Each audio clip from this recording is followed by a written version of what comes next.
Deep in the night of 1940, as most of Europe was plunged into a heavy, restless sleep, a long, dark shadow glided silently along a disused track in the forests of eastern Germany. This was no ordinary passenger train or heavy freight train carrying coal. The enormous steel monster, shrouded in steam and mystery, moved almost without lights, cutting through the thick fog with its armored nose. Residents of nearby villages could only guess what lay behind the tightly curtained windows of these Pullman cars, painted in an austere, dark gray. Inside this mobile city, protected by anti-aircraft guns and elite guard units, decisions were made that changed the course of world history and determined the fates of millions of people across an entire continent. This was a mobile citadel, a ghost on rails, known by the code name America, which became the personal refuge and command post of a man whose name made the whole world tremble. Before we delve into a detailed study of this engineering masterpiece and learn exactly how this mobile headquarters functioned, I invite you to become part of our community. Your support helps us find and uncover the most fascinating and little-known pages of the past. Please subscribe to our updates, like this material, and share it with those who share your passion for authentic history. Your comments and engagement allow us to create even deeper and higher quality content. And now, let's return to our narrative about the steel giant that roamed the occupied lands, remaining virtually elusive to the enemy. The idea of creating a special train for the highest leadership did not arise out of nowhere, because in the context of rapidly expanding borders of captured territories, classic stationary bunkers lost their effectiveness. The leader needed mobility, the ability to be at the center of events within hours, without losing connection with the administration of the state and the army.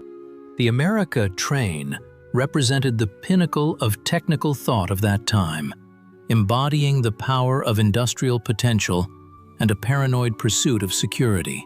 Every detail of this train was thought out to the smallest detail, from the composition of the armor plate alloy to the location of radio antennas on the roofs of the cars.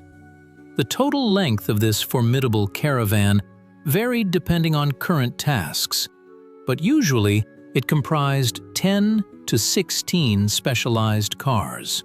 At the very beginning and at the very end of the train were unique platforms with anti-aircraft weaponry. These open platforms were equipped with quad 20mm cannons, capable of creating an insurmountable curtain of lead for any aircraft that dared to attack from the air. The crews of these guns were in a state of constant combat readiness, understanding that their single mistake could lead to the end of the entire command's existence. Immediately behind the protective platforms followed the escort cars, where the soldiers of the Personal Guard Battalion were housed. These were specially selected soldiers who had undergone rigorous training and possessed combat skills in all conditions. Their task was not only to repel possible attacks at stops, but also to ensure security throughout the entire route. Behind them followed a car for luggage and provisions, as the train's autonomy was one of the key requirements. Supplies of food, water, and fuel had to be sufficient for several weeks of continuous travel or in remote dead ends of forest clearings. The heart of America was the Führer's personal carriage, numbered 10,101.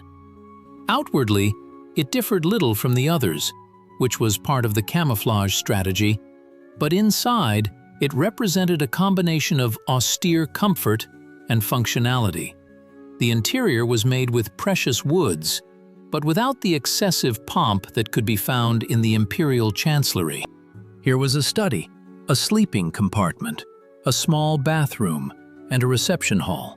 It was in this narrow space, to the rhythmic clatter of wheels, that plans for large-scale offensives were born and details of the occupation regime were discussed. Of particular note is the communications car, which was essentially a mobile control center for all armed forces. It was equipped with the most powerful radio stations, teletypes, and Enigma cipher machines. Thanks to special masts that could be extended at stops, or antennas operating directly while moving, the train never lost contact with Berlin and front headquarters. A huge staff of radio operators and cryptographers worked here around the clock, processing thousands of secret messages. The power of the transmitters allowed signals to be sent over vast distances, making the train a full-fledged strategic center. Next in the chain was the conference car, designed for operational meetings with the generals. In the center was a long table on which large-scale maps were spread. The lighting was designed in such a way that every detail on the paper was clearly visible, regardless of the time of day outside the window. The walls of this car had additional reinforcement to prevent eavesdropping or accidental damage during shelling. Here, in an atmosphere of tobacco smoke and tense silence, the fate of entire countries and peoples was decided. For guests and high-ranking officials temporarily on the train, separate sleeping cars and a dining car were provided. America's cuisine was renowned for its quality, although the main passenger himself preferred a modest diet. Nevertheless, for diplomats and allies who were sometimes invited on board, the service met the highest standards. This created an illusion of normalcy and stability, even at times when the front line was only a few tens of kilometers from the railway track. The operation of such a complex object required unprecedented logistical support measures. Before the main train passed along the route, a reconnaissance locomotive was always sent, whose task was to check the integrity of the tracks and the absence of explosive devices. In addition, a second duplicate train followed the main one, carrying additional cargo and capable of serving as a false target for enemy aircraft. The railway network of all Europe worked in close cooperation with the train's security, providing a green corridor and complete secrecy of movement. However, despite all the power of the armor and defense systems, the main threat to America always remained the people who refused to put up with the occupation. Soviet partisans and resistance fighters in other countries made the railways an arena of fierce struggle. For them, destroying or at least stopping this train was task number one. They used the most sophisticated methods, from classic rail sabotage to creating complex ambushes in narrow forest gorges. Each trip turned into a deadly game, where the very existence of the regime was at stake. Partisan warfare on the rails reached its peak in 1942 and 43.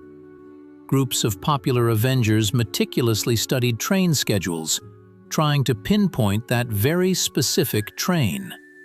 But enemy intelligence worked no less effectively. Routes were changed at the last minute, false destinations were used, and triple rings of cordon were set up at key junctions. Sometimes a train could stand for hours in specially dug tunnels that served as natural bomb shelters, protecting it from the all-seeing eye of enemy reconnaissance pilots. It is also interesting to consider the internal atmosphere prevailing in the carriages of the America. For many inhabitants of this train, life turned into an endless succession of changing landscapes outside the window, which they only glimpsed. The confined space created a special psychological environment.